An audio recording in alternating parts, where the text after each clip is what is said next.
একসময় টলিপাড়ায় জনপ্রিয় অভিনেত্রীদের মধ্যে অন্যতম ছিলেন অভিনেত্রী তানিয়া গঙ্গোপাধ্যায়।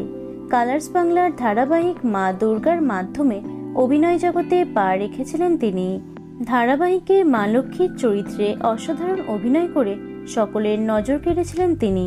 এরপর জি বাংলার চোখের বালির মুখ্য চরিত্র বিনোদিনীর ভূমিকায় অভিনয়ের সুযোগ পান তানিয়া। বিনোদিনীর চরিত্রে অভিনয় করে জনপ্রিয়তার শিখরে পৌঁছে যান অভিনেত্রী। এরপর একের পর এক কাজের অফার আসতে থাকে অভিনেত্রীর হাতে।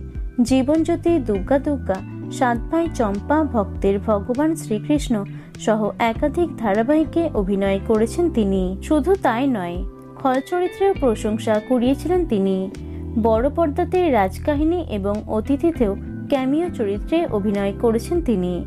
তবে হঠাৎই গ্ল্যামার দুনিয়াকে বিদায় দেন তানিয়া।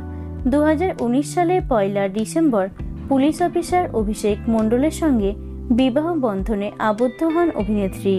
বিনোদন জগৎ থেকে দূরে পড়াশোনা এবং সংসার দুটোই সমানভাবে সামলাচ্ছেন তানিয়া। রবীন্দ্রভারতী বিশ্ববিদ্যালয় থেকে সোশ্যাল ওয়ার্ক নিয়ে স্নাতকোত্তর ডিগ্রি অর্জন করেছেন তানিয়া।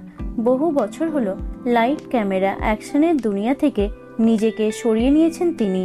তবে অভিনেত্রী বরাবরই সোশ্যাল মিডিয়ায় ভীষণ অ্যাক্টিভ। তানিয়া জানিয়েছেন, ভালো কোনো চিত্রনাট্য পেলে আবারও পর্দায় ফিরতে চান তিনি। তো বন্ধুরা, তোমরাও কি আবার অভিনেত্রী তানিয়া গঙ্গোপাধ্যায়কে পর্দায় দেখতে চাও?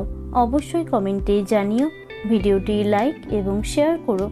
এছাড়াও টলি দুনিয়ার অন্যান্য খবর পেতে চ্যানেলটি অবশ্যই সাবস্ক্রাইব করে রেখো।